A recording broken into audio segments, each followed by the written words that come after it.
Alam niyo po ba na may financial assistance ang barangay ay mula sa city government? Viral ngayon ang ibinulgar ni Pasig City Mayor Vico Sotto tungkol sa kung gaano kalaki ng financial assistance na ibinibigay ng lokal na pamahalaan sa bawat barangay.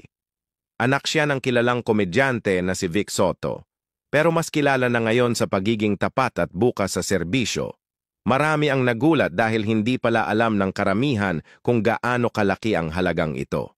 Gusto mo bang malaman ang buong detalye? Panoorin natin ang paliwanag ni Mayor Vico. Alam niyo po ba na may financial assistance ang barangay ay mula sa city government? Hindi alam ng iba. Hindi po nila sinasabi.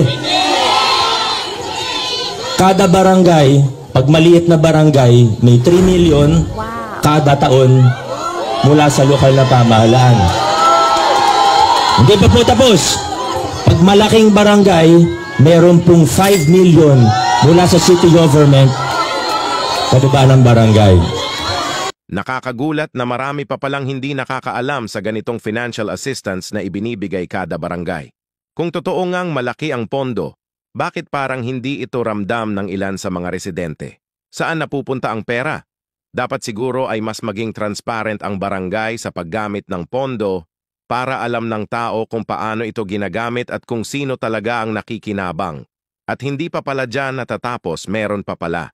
At hindi pa po tapos. Pag na-liquidate po nila sa amin, nagdadagdag pa ang city government ng plus 1 million.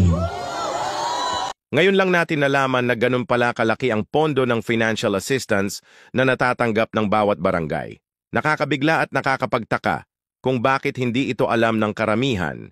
Ibig sabihin, may malaking kakulangan sa pagpapaliwanag at transparency sa mga barangay level.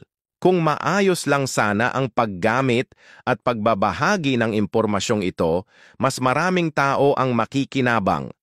Kaya't bilang mamamayan, mahalagang magtanong, magmasid at maningil ng tamang serbisyo. Dahil pera ng bayan yan, para sa bayan dapat mapunta.